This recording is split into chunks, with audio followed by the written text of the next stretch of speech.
नमो विष्णुपदाय कृष्णपृष्ठाय भूतले श्रीमते भक्तिवेदान्त स्वामिन् इति नामिने।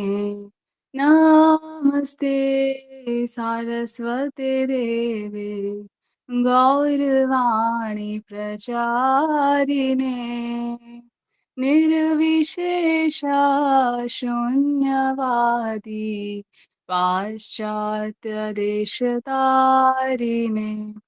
जय श्री कृष्णा चैतन्य प्रभु नित्यानंदा श्री अद्वैता गदाधर श्रीवासादि गौर भक्तवृंद। हरे कृष्णा कृष्णा कृष्णा हरे हरे हरे राम राम राम हरे हरे। हरे कृष्णा कृष्णा कृष्णा हरे हरे हरे राम राम राम हरे हरे।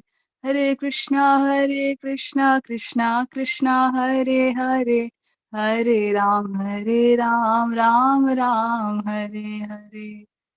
जय श्री प्रभुपाद। ऐसी भक्ति वेदांत स्वामी ठाकुर श्री प्रभुपाद की विजय हो। शीला प्रभुपाद की विजय हो। जय Srila Prabhupada. We are reading on the way to Krishna, chapter 3, seeing Krishna everywhere and always. भगवान श्री कृष्ण को सर्वत्र और सदैव देखना या दर्शन करना। और इसमें जो श्लोक है भगवद गीता 7.8 हम इसे स्टडी कर रहे हैं। अब कल हमने इसकी रेसिटेशन की थी। अब आप माता जी में से आप कौन इसको रिसाइट करना चाहेंगे? श्लोक को बताइए। महिमा माता जी, ओके, यू ट्राई। इंग्लिश वाले देखना साथ में, ठीक है? इंग्लिश की हेल्प लेना, तभी अच्छे से कर पाओगे रिसाइट। भगवद गीता 7.8 रसोऽहम् अप्सु कौन्तेय प्रभास्मि शशि सूर्ययोः प्रणवः सर्ववेदेषु शब्दखे पौरुषं निषु। परफेक्ट। और किसी को ट्राई करना है? ठीक है, चलिए अब इसको स्टडी करते हैं। इसमें भगवान श्री कृष्ण क्या कह रहे हैं? O son of Kunti, I am the taste of water, the light of the sun and the moon, the syllable Om in the Vedic mantras, I am the sound in the ether and the ability in man. भगवान की शक्तियों के द्वारा हम भगवान की कैसे अनुभूति कर सकते हैं, इस विषय में भगवान यहाँ बता रहे हैं। ठीक है, भगवान श्री कृष्ण कह रहे हैं, हे कुंती पुत्र, मैं जल का स्वाद हूँ, सूर्य तथा चंद्रमा का प्रकाश हूँ, वैदिक मंत्रों में ओंकार हूँ, आकाश में ध्वनि हूँ तथा मनुष्यों में सामर्थ्य हूँ। इसका पर्पस जो है वो हम कल स्टडी कर चुके हैं। ठीक है, तो अब हमें क्या समझना है कि भगवान यहाँ क्या कह रहे हैं? I am the taste of water. अगर हम श्रीमद् भागवतम के तीसरे स्कंद के 26वें अध्याय उसका 41वां श्लोक इसको रीड करें तो यहाँ देखो 3.26.41 By the interaction of fire and visual sensation, the subtle elements of taste evolve under a superior arrangement. From taste, water is produced, and the tongue which perceives taste is also manifested. Actually, क्या है ये ना, जो अलग तत्व है ना, किस प्रकार से ये तत्व जनरेट होते हैं उसके विषय में इस चैप्टर में बताया गया। ठीक है, 3.26। अब इसमें अभी जो इस श्लोक के संदर्भ में हमें समझने की बात ये है कि अग्नि में जब रस का गुण आ जाता है, अग्नि तत्व में जब रस का गुण आ जाता है उस समय अग्नि जल बन जाती है। ठीक है, और जब प्रलय होती है तब इसी जल तत्व में से जो रस होता है ना वो समाप्त हो जाता है और तब वही जल तत्व जो है वो अग्नि बन जाता है। मतलब जो प्रोसेस है वो उसका ऑपोजिट हो जाता है। ठीक है, तो ये जो अग्नि तत्व में जो स्वाद, जो रस आता है जिससे कि वो अग्नि जल में परिवर्तित होती है, तो वो रस जो है वो भगवान श्री कृष्ण है, ऐसा यहाँ भगवान श्री कृष्ण कह रहे हैं। मतलब बेसिकली यहाँ समझना यह है कि सब कुछ जो है ना, सब चीजें भगवान की एनर्जी है। ठीक है, अग्नि भी भगवान की एनर्जी है, लेकिन जब भगवान की एनर्जी स्वाद के रूप में या रस के रूप में अग्नि में मिलती है तो उससे जल उत्पन्न होता है। इसको कभी डिटेल में करेंगे क्योंकि इसमें क्या पूरा ना सीक्वेंस है। ठीक है, तो बस अभी हमें समझना यही है इस श्लोक के संदर्भ में, जब अग्नि में रस का गुण आ जाता है तो उस समय अग्नि ही जल बन जाती है। तो ये जो गुण है ना ये रस का, ये क्या है, भगवान श्री कृष्ण ऐसा यहाँ श्लोक में भगवान बता रहे हैं। ठीक है, एक आपने ये भी वर्ष सुना होगा, इसलिए पिछली कई वर्ष 7.7, ये देखिए क्या कह रहे हैं, everything rest upon me as pearls are strung on a thread, है ना, मयि सर्वमिदं प्रोतम सूत्रे मणि गणा इव। तो सभी चीजें जो है ना, प्रत्येक वस्तु भगवान पर उसी प्रकार से आधारित है जिस प्रकार से जो मन के होते हैं वो धागे के ऊपर आश्रित होते हैं, है ना। तो अगर वो मन के में से धागा निकाल दिया जाए तो क्या होगा, वो मन का जो है, जो मन के हैं वो अलग अलग हो जाएंगे, है ना। तो इसी प्रकार से यदि जल में से रस के गुण को निकाल दिया जाए तो जल का अस्तित्व नहीं रहेगा, है ना। अब इसी को आप थोड़ा बड़े दायरे में सोचो कि अगर विभिन्न जीव जो हैं और जो भौतिक तत्व हैं उन सभी का अस्तित्व वो भगवान के कारण है, उसी प्रकार से जैसे मन के धागे पर टिके होते हैं, है ना। तो अगर भगवान का जो उसमें एनर्जी है वो अगर निकाल दी जाए तो किसी भी तत्व की, चाहे वो जड़ हो चेतन हो, किसी की कोई वैल्यू नहीं रह जाती, उसका कोई अस्तित्व नहीं रह जाता। ठीक है, ये कुछ कुछ एडिशनल पॉइंट्स हैं, ठीक है, जो हम स्टडी करने की कोशिश कर रहे हैं। चंद्रमा और सूर्य का प्रकाश, ये हमने कल पढ़ा था कि ब्रह्म ज्योति जो भगवान की अंग कांति है वहीं से चंद्रमा तथा सूर्य को प्रकाश मिलता है। और ये जो अग्नि है, अग्नि का भी एक गुण है प्रकाश, है ना। तो वो अग्नि भी क्या है, वो भी भगवान की शक्ति है। तो अग्नि के रूप में भी जो प्रकाश हमें अग्नि प्रदान करती है, बेसिकली जो प्रकाश हमें अग्नि प्रदान करती है उसमें भी जो प्रकाश का गुण है वो कहाँ से आ रहा है, वो भगवान से आ रहा है। या अगर अभी हम इलेक्ट्रिसिटी की बात करें वो भी अग्नि से उत्पन्न होती है ना। तो बेसिकली यहाँ पर सूर्य, चंद्रमा, अग्नि तथा बिजली, इनसे जो भी प्रकाश हमें प्राप्त होता है उनके स्रोत भगवान श्री कृष्ण है। ठीक है, और ये जो भौतिक जगत है ये क्या है, ये वास्तव में अंधकार में है। ठीक है, ये जो ब्रह्मांड है, ये जो अनंत कोटि ब्रह्मांड है, सभी के ऊपर क्या है, एक आवरण है, विभिन्न तत्वों का आवरण है, लेयर्स हैं। और इसीलिए क्या होता है कि जो ब्रह्म ज्योति का जो प्रकाश है वह क्या है, इन ब्रह्मांडों के भीतर तक नहीं पहुंच पाता, वो रुक जाता है, क्योंकि उसके बाहर क्या है, पूरा ब्रह्मांडों के बाहर एक आवरण है। ठीक है, और इसीलिए विभिन्न ब्रह्मांडों को सूर्य तथा चंद्रमा की आवश्यकता या बिजली की, अग्नि की आवश्यकता होती है उन्हें प्रकाशित करने के लिए। जबकि हमने क्या सुना है, जो आध्यात्मिक जगत है वे सब क्या है, वे सेल्फ एफल्जेंट है, ब्रह्म ज्योति से ही प्रकाशित होते हैं, उनमें कोई कवरिंग नहीं है। अब यहाँ देखो, ये जो है, ये ऊपर वाला जो पोर्शन है ना, ये पूरा क्या आध्यात्मिक जगत है।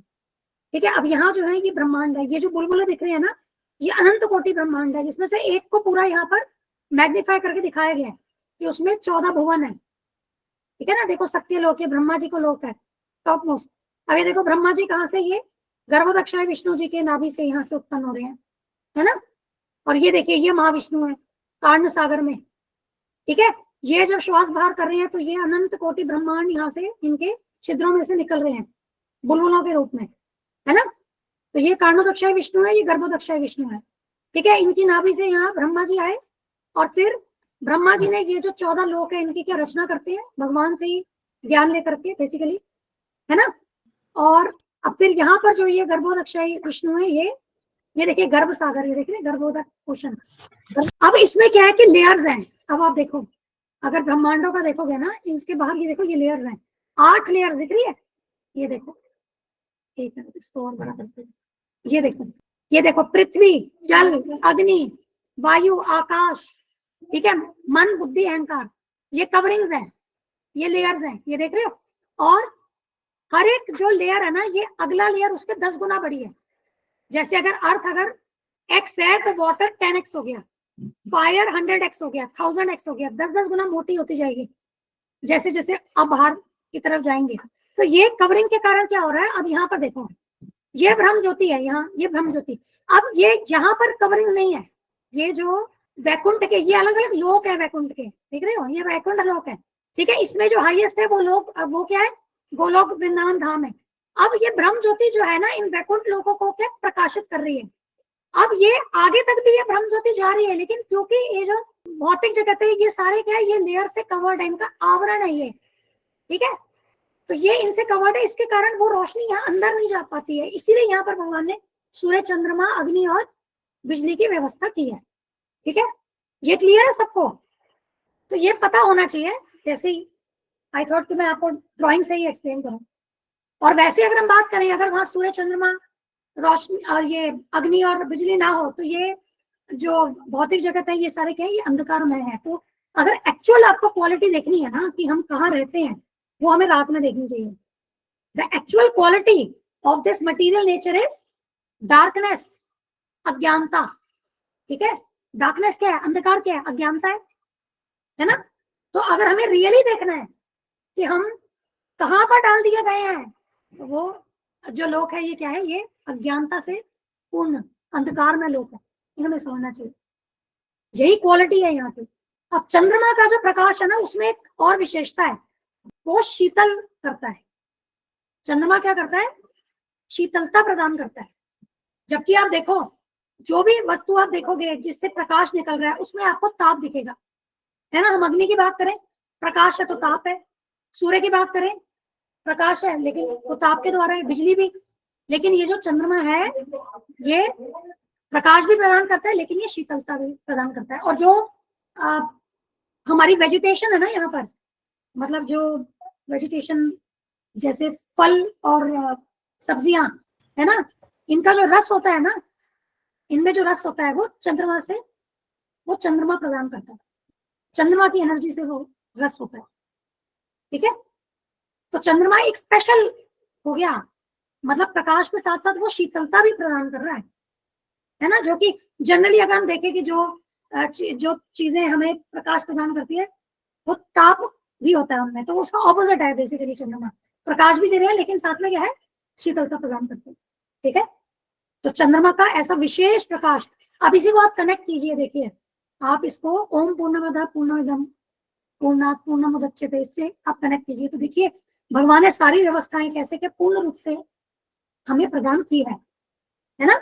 अब अगर हम सूर्य के प्रकाश की बात करें, तो वैज्ञानिक कहते हैं कि जो सूर्य का इतना अधिक प्रकाश जो उत्पन्न हो रहा है, उसे हम वैज्ञानिक विधि से कैसे उत्पन्न कर सकते हैं। वो कहते हैं कि हमें प्रत्येक सेकंड, ध्यान से सुनिएगा, प्रत्येक सेकंड 40 लाख टन यूरेनियम को खर्च करना होगा। मतलब उससे हमें, अगर हम 40 लाख टन यूरेनियम, उससे जो हम एनर्जी या ऊर्जा जनरेट करेंगे ना पर सेकंड, वो सूर्य के प्रकाश के जैसा मतलब प्रकाश और ऊर्जा वो प्रदान कर सकती है। आप सोचिए कि हमारे लिए वो चीज पॉसिबल ही नहीं है ना। तो इसी से आप समझिए कि जो भगवान ने व्यवस्था की है, या प्रकृति में जो भी सब व्यवस्थाएं हैं, वो हम आर्टिफिशियली, कृत्रिम रूप से लेबोरेटरी में करने का प्रयास करें तो हम नहीं कर सकते।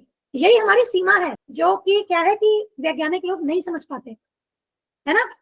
और इसीलिए प्रभुपाद जी क्या कहते हैं कि जो सभी वैज्ञानिक है ना, उनको तो भगवान के अस्तित्व को सिद्ध करने के लिए प्रयास करना चाहिए। अब यहाँ पर अगर आप ये ही एक एग्जाम्पल देखिए, यूरेनियम वाला जो हमने बात की, यूरेनियम एक एलिमेंट होता है, ठीक है, जैसे कार्बन होता है, हाइड्रोजन होता है, वैसे यूरेनियम भी एक एलिमेंट है, रेडियो एक्टिव एलिमेंट है वो।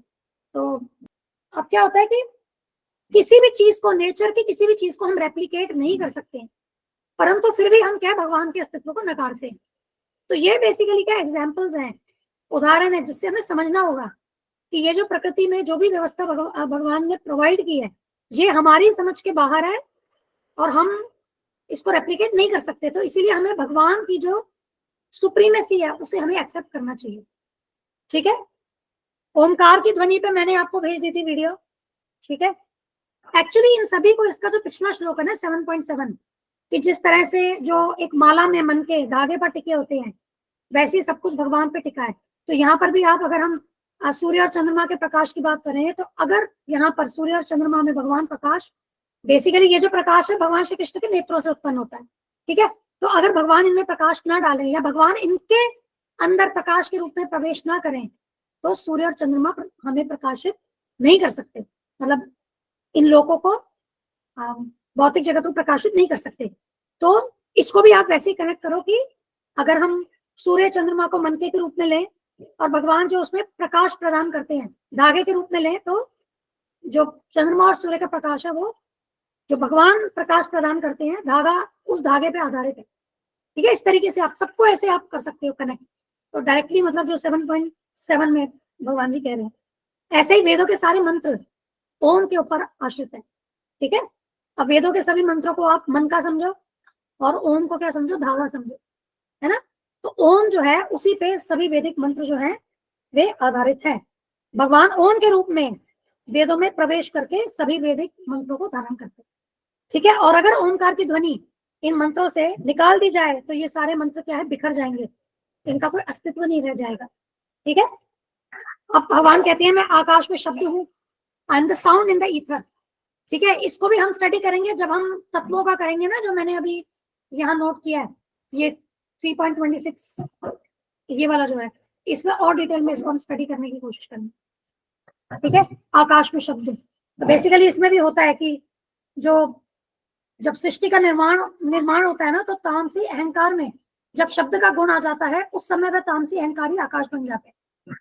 और प्रलय के समय इसी आकाश में से जब ध्वनि या शब्द निकल जाता है, तब आकाश तामसी अहंकार बन जाता है। तो इसको ना ऐसे समझ में नहीं आएगा, इसको जब हम डिटेल में श्लोकों को पूरा कनेक्ट करके पढ़ेंगे ना, तब समझ आएगा। तो इसको हम बाद में लेंगे। और इसके बाद क्या है, एबिलिटी इन मैन, मैं मनुष्यों में पुरुषार्थ हूँ। ठीक है, तो इसका मतलब क्या है कि हम में जो भी क्षमता आती है, वो क्षमता जो है भगवान श्री कृष्ण प्रदान करते हैं।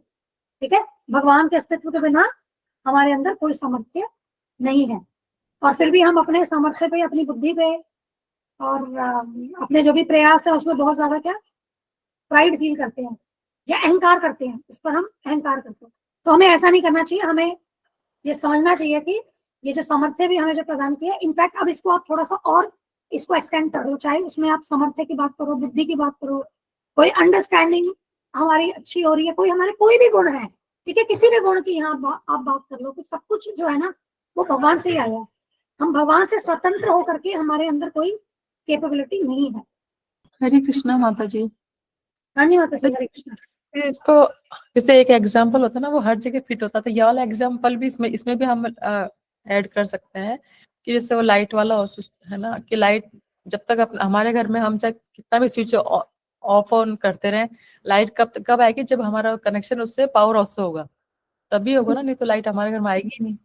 तो उसी तरह से हमारा जो भी काम है, जो भी हमारे पास ऐश्वर्य या एनर्जी, जो भी आप अभी जो आपने बताया सारा, वो सब कुछ कब तक है, जब तक हम भगवान हमको दे रहे हैं, भगवान की कृपा से हमें परफेक्ट। चाहे सोर्स हमें कुछ भी मतलब इनडायरेक्टली हमको दिखता रहता है ये सोर्स है, हमने ये कमाया या हमने करा, हमने मकान बनाया या हमारी एनर्जी, जो भी हम सोचते रहते हैं, लेकिन अल्टीमेट सोर्स तो वही रहेंगे ना। बिल्कुल, जैसे हाँ, गुरु जी बताते हैं जैसे कि एक बच्चा होता है, वो सोचता है कि नहीं मैंने स्विच ऑन ऑफ किया इसलिए लाइट, कमरे में लाइट आ रही, लाइट जा रही है, लेकिन उसका रियल सोर्स तो जो बड़े हैं उनको तो पता है ना कि रियल सोर्स क्या है। बिल्कुल। एक्चुअली जब बेसिक लाइफ फोर्स की बात करें, तो बेसिक लाइफ फोर्स जो कि आत्मा है, हम ही भगवान के पार्ट एंड पार्सल है ना। तो आत्मा का परमात्मा के बिना अस्तित्व है ही नहीं। तो अब जब हमारे अंदर चेतना शक्ति आती है, मतलब जो हमारे अंदर चेतना शक्ति है भगवान से आई है, और उस शक्ति के द्वारा अब आगे जो भी हम एक्सपीरियंसेस ले रहे हैं, वो सारे एक्सपीरियंसेस जो है ना, वो बेसिकली एनर्जी तो पीछे के भगवान की है ना। अब छोटे से छोटा पार्टिकल भी है, वो भी क्या है, वो भगवान की शक्ति से चलता है। ठीक है, ये आगे और भी जो आगे के वर्सेस है ना, उसमें भगवान श्री कृष्ण और एग्जाम्पल्स दे करके इलैबोरेट कर रहे हैं कि हम कैसे भगवान की अनुभूति करें। तो इसको अब नेक्स्ट जब वर्स पढ़ेंगे तब समझेंगे।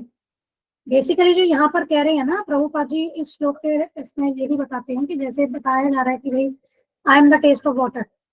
अब हम अलग अलग अपनी इंद्रियों की बात करें, जैसे कान से हम शब्द सुनते हैं, जीवा से टेस्ट करते हैं, या आंखों से देखते हैं।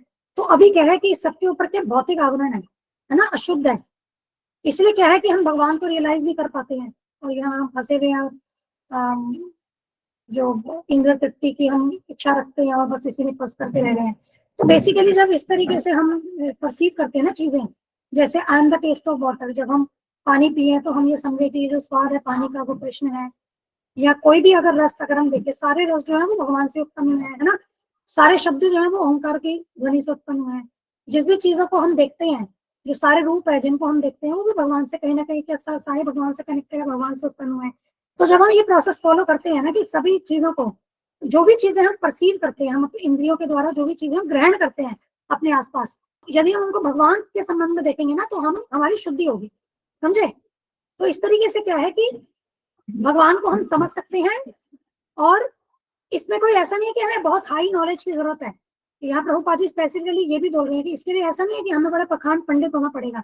सिंपल सी चीज है कि जो भी चीज देखो उसको क्या भगवान से कनेक्ट करो, जिस भी चीज को आप ग्रहण करो अपनी इंद्रियों के द्वारा उसको भगवान से कनेक्ट करो, ठीक है ना।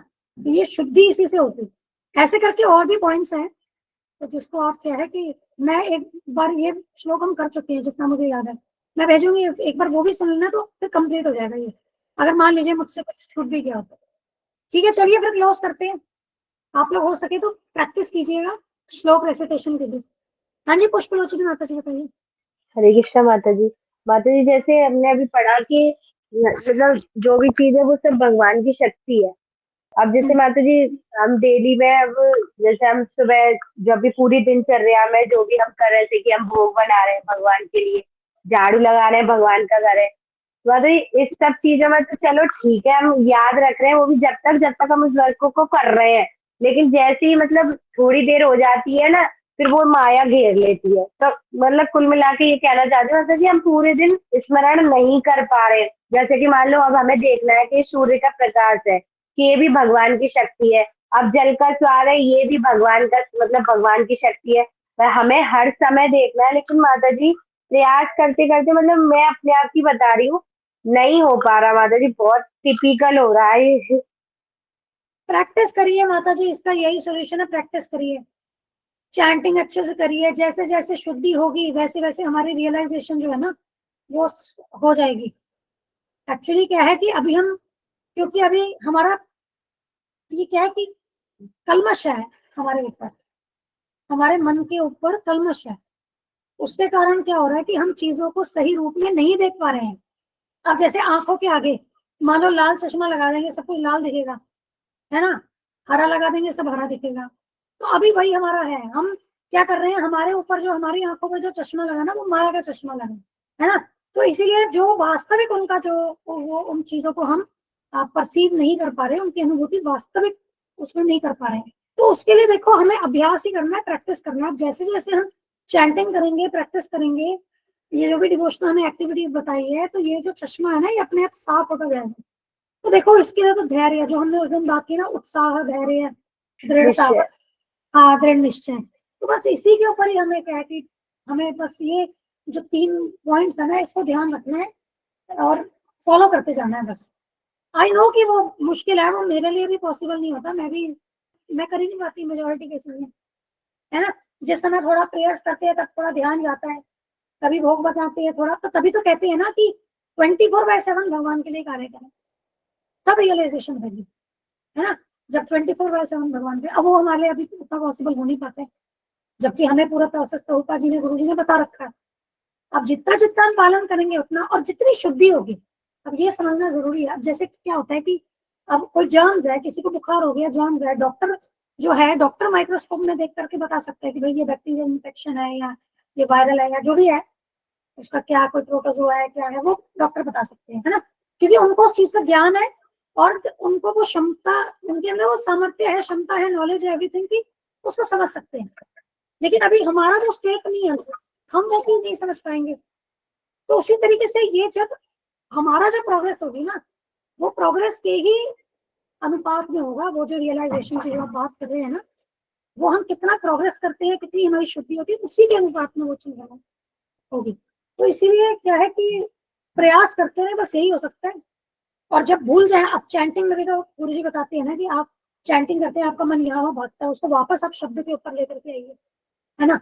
अब उसी तरीके से ड्यूरिंग द डे ऑल्सो, अगर मान लीजिए हमें लगता है कि हम रियलाइज नहीं कर पा रहे हैं, लेकिन थोड़ी देर में याद आता है कि अभी थोड़ी देर तक तो देखो मैं भी ना कृष्णा रियलाइजेशन मेरी हुई नहीं, अब तो याद आ गया, अब वापस उसको प्रयास कीजिए।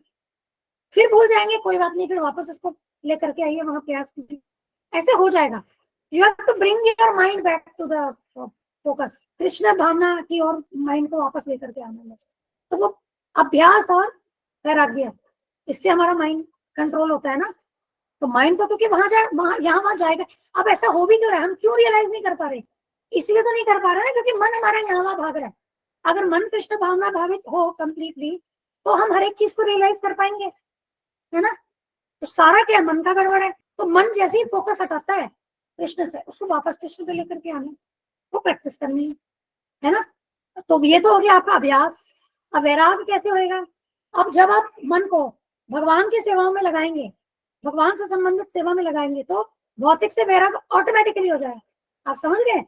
देखो, अभ्यास है प्रैक्टिस, वैराग है भौतिक से वैराग्य। अब अभ्यास में तो ये एग्जाम्पल हुआ कि मन जब आपका भागेगा, उसको वापस आपको क्या है, जो हमें बताया गया, हमें वही प्रैक्टिस करना है, अपने भक्ति की प्रक्रिया उससे लेकर के हमें। अब वैराग्य कैसे होगा? जैसे जैसे आप भक्ति की प्रक्रिया में बिजी रहेंगे तो आपके पास भौतिक के लिए तो टाइम ही नहीं है। अब जब भौतिक के लिए टाइम नहीं है तो आप अध्यात्म में लगे हैं, तो आपकी शुद्धि होती जा रही है। अब जब शुद्धि होती जाएगी तो वैराग ऑटोमेटिकली फिर आएगा। तो बेसिकली क्या है कि नवदा भक्ति का पालन, इसका अंडरलाइन प्रिंसिपल यही है, नवदा भक्ति का पालन, उसी से ही हम इसे प्राप्त कर सकते हैं, स्थिति जिसमें हम हमेशा भगवान को हर पल रियलाइज कर सकते हैं। ठीक है ना। अब किसी को कुछ ऐड ऑन करना है तो प्लीज करिए, नवकेश्वरी माता जी या और माता जी हैं जिन्होंने ऐड करना है। माता जी, नवदा भक्ति आपने जो बताया वही बेस्ट है, क्योंकि उसमें सारी इंद्रियां लग जाती है ना भगवान की सेवा में। एक्चुअली अभी हमारा एसोसिएशन का भी बहुत इशू है ना। हम क्या करें, हम भौतिक में फंसे हुए हैं, तो हमारा संग भी जो है ना वो भी गड़बड़ हो जाता है। तो हमें ये भी हमें सावधानी से मतलब सावधान रहना होगा कि हम जो प्रतिदिन संग कर रहे हैं वो कैसा है ना। भक्तों के संग रहेंगे तो भगवान याद आएंगे। अब जहां पर देखो हम अवॉइड नहीं कर सकते हैं, वहां तो चलो कुछ नहीं कर सकते उसमें। जैसे अगर हम जब हम अपने घर में हैं, परिवार में हर कोई हो सकता है कृष्ण भावना भावित ना हो, और वहां पर हमारे पास कोई ऑप्शन नहीं है ना। लेकिन जो जो हमारे हाथ में है, कम से कम वहां पर हम अपने संग को शुद्ध रखें, भक्तों के संग के साथ ही हम रहें। तो इस चीज को भी थोड़ा सावधानी से करें, है ना। कई बार जाने अनजाने भी क्या होता है, हमारा मन दूसरे ऑपोजिट डायरेक्शन में जाता है। हम चाहते नहीं है, लेकिन क्या है, क्योंकि अभी हमारा आध्यात्मिक बुद्धि विकसित नहीं हुई है, तो मन हमें यहाँ वहां लेकर जाता है। और वहां पर हमें, तभी तो गुरुजी कहते हैं ना, एक बार मन कहीं लगा, आपको पता है कि वो आपकी भक्ति के फेवरेबल नहीं है, तो उस थॉट को ही रिजेक्ट कर दो। थॉट से शुरू होगा मन का जो भी कार्य होता है ना, वो थॉट से पहले थॉट आएगी, इससे फील करेगा कि मैं ऐसा करूंगा तो मुझे ये प्राप्त होगा, और फिर क्या करेगा, थिंकिंग, फीलिंग, विलिंग, फिर उसको क्या है करना चाहेगा, फिर उसको कार्य में लाएगा, मतलब अपनी इंद्रियों को और शरीर को अपना सेवक बना करके उनसे कार्य कराएगा। तो जो थिंकिंग वाला है ना, जो फर्स्ट स्टेज है, वहीं पर हमें उसको हिट करना था। तो वो भी हमें कॉन्शियस रहना होगा, सतर्क रहना होगा दिन भर, कि अगर हमारा ध्यान कहीं और भटक रहा है, वो आखिर क्या वो मेरे कृष्ण भक्ति के लिए फेवरेबल है, नहीं है, तो उसको रिजेक्ट करना है बस। प्रैक्टिस भी करनी होगी और हमेशा चौकन्ना, जैसे नहीं जंग होती है, कैसे बॉर्डर पे सारे, जब जंग हो चाहे जंग ना हो, आप देख ही रहे हो कि हमारे बॉर्डर पे जो जितने सैनिक है वो एकदम सतर्क होकर के दिन रात वहां पर ड्यूटी करते हैं हमारे लिए, है ना। और यहाँ पर तो पूरा जंग का ही मामला है। हमारे यहाँ तो भी सीज फायर नहीं है माया के साथ कोई सीज फायर नहीं चल रही है, कोई शांति प्रस्ताव नहीं अब रखा गया हमने माया के प्रति या माया ने हमारे प्रति कि हाँ भाई शांति से रहेंगे। तो ये तो बिल्कुल जंग की अवस्था चल रही है यहाँ पर। तो आप सोचो कितना ज्यादा सतर्क रहना जरूरी है ना। और यहाँ पर दुश्मन जो है हमारा वो बहुत ही बड़ा है, बहुत बड़ा दुश्मन है, छोटा मोटा दुश्मन नहीं है ये, है ना। तो इसीलिए जब हम जानते हैं कि हमारा दुश्मन बहुत विशाल है, तभी तो हमें इतने जन्मों फंसाया हुआ है। अगर हम मजबूत होते तो हम क्यों फंसते। आज प्रॉब्लम क्या है, देखो आत्मा जो है वो स्पिरिचुअल एनर्जी है, भगवान की उच्च वाली एनर्जी है आत्मा, लेकिन ये जो है ये मटीरियल एनर्जी है। भौतिक जो है प्रकृति, वो मटीरियल प्रकृति, वो क्या है, वो इंफीरियर बोलते हैं उसको एनर्जी, है ना। क्योंकि जो सुपीरियर एनर्जी है, जो जीव है, वो विदोहन कर सकता है भौतिक प्रकृति का, है ना, क्योंकि वो चेतन है। लेकिन यहाँ पर देखो वो चेतन जीव को भौतिक प्रकृति ने फंसा दिया है। ऐसा क्यों, सोचो ऐसा क्यों है। ऐसा नहीं होना चाहिए ना। जो इंफीरियर है उसको तो सुपीरियर को कंट्रोल करना चाहिए। यहाँ पर तो सुपीरियर इंफीरियर के कंट्रोल में आ गया। उसका कारण मन है। उसका कारण क्या है, मन है। इसको कभी डिटेल में करेंगे, किसी वीडियो में है ये सिंपल। अगर चाहो तो मैं 2 मिनट में एक उदाहरण बताती हूँ। जैसे मान लीजिए कि एक बॉस है, मेरे पास शॉर्ट्स है इसकी, हाँ मैं आपको शॉर्ट भेजती हूँ, उसमें देखना। जैसे बॉस है, बॉस के कंट्रोल में सब कुछ है। अब बॉस क्या है, यहाँ पर आत्मा है, आत्मा के कंट्रोल में सब कुछ। मतलब ऑब्वियसली हम छोटे छोटे ईश्वर हैं, सुप्रीम कंट्रोलर तो भगवान है, बट आत्मा एक कंट्रोलर है ना। तो बॉस को अपनी कंपनी में कुछ कंट्रोल करने का उसको कुछ जिम्मेदारी है जिसको वो कंट्रोल कर सकता है। अब क्या हुआ, उसके बाद चपरासी आ गया और चपरासी ने उसको लालच दे दिया, तू ऐसे कर तो तुम्हारा ये होगा, ये फायदा हो जाएगा, ये होगा। अब बॉस ने बोला कि नहीं, ये चीजें क्या है, सही नहीं है। चपरासी दोबारा गया, फिर बॉस ने बोला कि नहीं, वो दोबारा गया, वो जाता रहा, उसने उसको इतना ज्यादा परेशान कर दिया, उसको अपनी बातों में ऐसे फंसा लिया, तो वो जो बॉस है ना, वो उसके चंगुल में आ गया। तो उसी तरीके से यहाँ पर जो मन है, ये क्या है, ये हठी है। मन क्या है, हठी है ना। और ये क्या है, एक कभी सेटिस्फाई होने वाला नहीं है, ये लोभ करता है मन। तो अब क्या है, वो आत्मा को यहाँ पर उसने क्या है, प्रॉब्लम वाली सिचुएशन में डाल दिया। बॉस आत्मा है, लेकिन यहाँ पर क्या है, बॉस को सुप्त अवस्था में डाल दिया। बॉस की खाली एनर्जी यूज कर रहा है। हाँ जी। चपरासी बॉस बन गया। हाँ, चपरासी जो उसने अपने हाथ में सब कमान ले ली, जी है ना। और वो क्या कर रहा है, बॉस की एनर्जी। अब बॉस के पास फैसिलिटी है कि वो अगर साइन करेगा तो वो ये ऑर्डर को रिलीज कर सकता है, जिससे उसको इतना पैसा मिलेगा, मतलब कंपनी के लिए जो भी। अब चपरासी क्या कर रहा है, वो बॉस की वही जो एनर्जी है उसको यूज कर रहा है और ऐसी ऐसी डील्स कर रहा है जो कि उसके फायदे की है। समझ रहे हो। तो यही चीज हमारे साथ हो रही है। इस पे एक है, मैं भेजूंगी आपको, एक शॉर्ट्स है, अभी थोड़ी देर में भेजती हूँ। अब पता नहीं किस संदर्भ में बोला मैंने ये। हाँ, इसीलिए जो है ना, हम सुपीरियर होते हुए भी हम इंफीरियर के कंट्रोल में आ जाते हैं। और एक बात और समझ होती है, हम क्योंकि तटस्था शक्ति हैं, हम वैसे सुपीरियर है, लेकिन वैसे हम सुपीरियर है, लेकिन हम सूक्ष्म है ना। हम सूक्ष्म है और बाय क्वालिटी हम लोग क्या है, हमें किसी न किसी प्रकृति के अंतर्गत होना पड़ेगा, या आध्यात्मिक प्रकृति के अंतर्गत या भौतिक प्रकृति के अंतर्गत। ठीक है। तो क्योंकि वो जो है वो बहुत विशाल है, ये जो प्रकृति है ये बहुत बहुत बड़ी है। हम सूक्ष्म जीव है, हम सुपीरियर होते हुए भी इसे कंट्रोल नहीं कर सकते। और हमारी बाय कॉन्स्टिट्यूशन हमें दोनों में से किसी प्रकृति के अंतर्गत होना होगा। और वहां फिर हम गड़बड़ कर जाते हैं कि हम भौतिक प्रकृति के अंतर्गत उसके चंगुल में हम आ जाते। ठीक है। तो तटस्था का भी एक वीडियो है, क्यों कहते हैं तटस्था शक्ति, वो रेफरेंसेस है, मैंने आपको दिखाए थे एक बार, ब्रह्म आनन्यक उपनिषद, वहां से वो भी भेज दूंगी, एक बार देख लेना। ठीक है। पुष्पलोचनी माता जी, आई एम नॉट श्योर मैं कितना आंसर कर पाई, बट आई नहीं माता जी, मैं मतलब समझ रही हूँ माता जी। हाँ, अब बॉर्डर पे सैनिक की तरह समझो खुद को, उतना ही अलर्ट रहना है हमें बस। माता जी मतलब जो गुरुजी बोलते हैं ना, खुद का कंट्रोल खुद के पास रखो, रिमोट अपने हाथ में रखना चाहिए। हाँ बिल्कुल, वो रिमोट, जरूरी हाँ रिमोट दूसरे को नहीं देना। हालांकि मुश्किल होता है थोड़ा सा, है। लेकिन नॉइजेस आएगी लाइफ में, पकड़ना नॉइजेस आएगी, है ना। नॉइजेस आएगी, उस नॉइज को हटाओ, खुद ना उसके अंदर आ जाओ, नॉइज से प्रभावित ना हो जाए, वहां पर फिर गड़बड़ कर जाते हैं। और मैं ऑनेस्टली बताऊं, जितना प्रपंचों में पढ़ेंगे ना हम लाइफ में, चाहे रिश्तेदारियों में, सहेलियों में, या नेबर्स के साथ, सब टाइम वेस्ट है, टोटल टाइम वेस्ट, जीरो।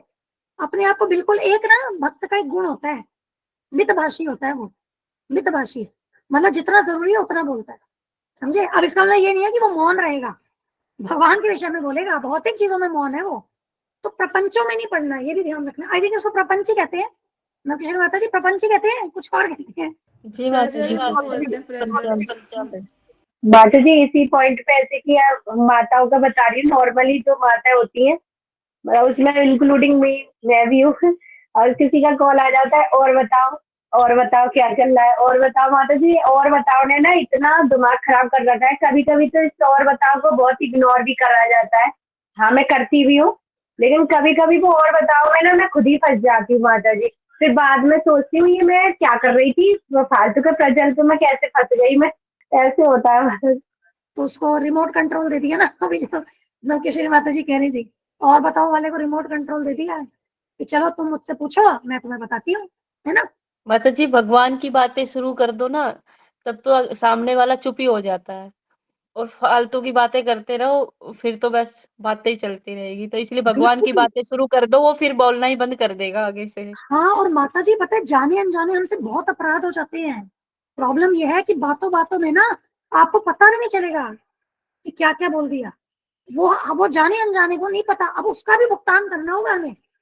तो बेटर है ना कि जितना जरूरी है, लिमिटेड है, उतना ही हम इन्वॉल्व हों। क्योंकि क्या होता है कि अगर हम पीठ पीछे भी, मान लो कोई आकर के आपको कोई ऐसी बात बता रहा है और आपने भी दो बातें उसके साथ बोल दी, तो पीठ पीछे किसी के लिए बोल दी, तो वहां पर आपसे अपराध हो गया, उसके बाप अपने ऊपर आ जाते हैं। मतलब बेसिकली किसी गलत को अगर हम पीठ पीछे गलत भी बोल देंगे ना, या उसको कंप्लेनिंग मोड में हम किसी से डिस्कस करेंगे, उसका पाप भी अपने ऊपर ले लेंगे। फायदा क्या है फिर? आप पढ़ना वो जो फर्स्ट चैप्टर आता है ना भागवतम का, जिसमें धर्म जो होते हैं उनसे वो पूछते हैं परीक्षित महाराज कि तुम तो साक्षात मतलब वो आइडेंटिफाई कर लेते हैं उनकी क्वालिटी से कि आप तो साक्षात धर्म हो बैल के रूप में, पर वो उनसे पूछते हैं कि तुम्हारी हालत किसने की। उसमें धर्म का जो जवाब है ना वो देखिएगा, यहाँ मैं आपको भेजती हूँ, आपको उससे समझ आ जाएगा, क्लैरिटी हो जाएगी। तब वो कहते हैं कि परीक्षित महाराज की तुम इतनी धर्म की बारीकियों को जानते हो तो तुम साक्षात धर्मराज हो, मतलब तुम साक्षात धर्मराज है। तो मैं आपको ना वो देखती हूँ, मैं चैप्टर 1 मतलब चैप्टर 1 में नहीं, वो जिस चैप्टर में है वो निकालूंगी, मुझे ध्यान नहीं आ रहा कौन से चैप्टर में, मैं आपको भेजती हूँ, वो श्लोक नंबर बताऊंगी, उसको पढ़ना, तब आपको पता चलेगा। तो हमसे जाने अनजाने क्या है, कुछ ऐसी भूल भी हो सकती है, तो आप ना बोर कर दो सामने वाले को, उसको लगे यार इससे बोरिंग तो कोई है ही नहीं, कौन इसको फोन करेगा। आज वो क्यों फोन कर रहे हैं, उनको मजा आ रहा है आपसे बात करके, आप उनको मजा क्यों दे रहे हैं? हमको एंटरटेनर थोड़ी ना है, हम यहाँ पर कोई एंटरटेनर है क्या कि कोई बोर हो रहा है तो हम उसका टाइम पास कराएंगे? हम सिर्फ भगवान के दासों के दासों के दासों के दासों के दासों के दास के क्या है, दास है बस। हम श्री रूप गोस्वामी जी के, श्री प्रभुपाद जी के मिशन को पूरा करने के लिए हम यहाँ पर उनके दास हैं। रूपानुगायन, प्रभुपाद अनुगायन, है ना। वो जो भी XYZ है, वो XYZ अनुगा थोड़ी ना कि उसकी सेवा में लग जाएंगे, वो फोन करेंगे हम उसकी सेवा में लगेंगे, नहीं। याद रखिए हम प्रभुपाद अनुगा हैं, हमें वही कार्य करने हैं जो प्रभुपाद जी चाहते हैं, हम उनके फॉलोवर हैं, हम दूसरे व्यक्ति के सेवक, भौतिक उसके सेवक नहीं है, वैसा नहीं सोचो, पर विनम्रता रखनी है उसमें। मेरा 1 मिनट माता जी मैं आ रही हूँ, इसका कहने का मतलब ये नहीं है कि हम सामने वाले के मास्टर है, मैं ये नहीं बोल रही हूँ, मैं ये बोल रही हूँ कि हम प्रभुपाद अनुगा हैं, हम XYZ अनुगा नहीं है। तो अगर आपको एंजॉय करना है, हम आपकी एंजॉयमेंट के लिए नहीं बने हैं, सॉरी, हमारे पास टाइम नहीं है आपको एंटरटेन करने का। कृष्ण भावना में लेकर के जाओ उनके साथ जो भी बात करो, बाकी कोई मतलब नहीं है हमें। हाँ जी मोनिका माता जी।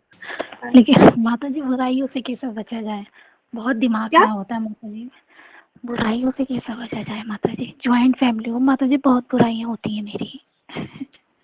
भाई आपको बीच में इन्वॉल्व नहीं होना है। अगर आपने किसी की बुराई करी, पीठ पीछे करी या सामने करी, जो भी करी, आपको अपराध लग रहा है, आपके पास आकर के कोई बुराई करे तो आप बोलो कि देखो इससे शांति भंग होती है, क्या फायदा है, ये सब हाँ, चीजों मैं में ध्यान ही नहीं देती माता जी, मैं ध्यान ही नहीं देती। सुनो ही मत। सबसे पहला तो ये एंटरटेन ही मत करो। अगर कोई फिर भी आकर के चिपक रहा है, बोल रहा है, बस यही हो सकता है कि आप थोड़ा उसको एनलाइटन करने की कोशिश करो, थोड़ा समझाने की। क्योंकि औरतों में, मैंने माताओं में यही सबसे बड़ी प्रॉब्लम देखी है कि बात शुरू हुई नहीं, कोई ना कोई का टॉपिक लेकर के उसकी बुराइयां करनी है, उसके आचरण पे पिन पॉइंट करना है, आज उसने ये कर दिया, ये कर दिया, वो कर दिया, ऐसे थोड़ी ना होना है, होता है तो जैसे आप बोलते हो वैसे होना है क्या? मतलब ये मेंटालिटी ना फीमेल्स में ज्यादा, मैंने पता नहीं माताओं में, हम लोगों में ये प्रॉब्लम क्यों आती है। आप धर्म वाला वो पढ़ो एक बार, जो मैं भेजूंगी ना, एक बार प्लीज पढ़ो, आपको समझ में आ जाएगा कि जाने अनजाने हम कैसी कैसी भूल कर जाते हैं। मतलब कोई गलत है ना, उसको हम कंप्लेंट भी कर रहे हैं ना अगर उसकी, हम तो वो भी गड़बड़ है, ठीक है ना। क्योंकि देखो हमारा क्या है, हम उसको सुधार करने के लिए कंप्लेंट नहीं कर रहे हैं, हम उसको नीचा करने के लिए कंप्लेंट कर रहे हैं। सब चेतना का वो है, सारा खेल चेतना का। कोई व्यक्ति अगर दूसरे की बुराई करता है, वो क्यों करता है? या तो उससे वो ईर्ष्या करता है इसलिए बुराई कर रहा है ना। एक्चुअली यही है, क्योंकि वो उससे ईर्ष्या करता है इसलिए बुराई कर रहा है, वो अपने आप को सुपीरियर सिद्ध करना चाह रहा है ना। ये रजोतमो के लक्षण है। रजो हो गया कि जब आप खुद को सुपीरियर सिद्ध कर रहे हो, रजो हो गया।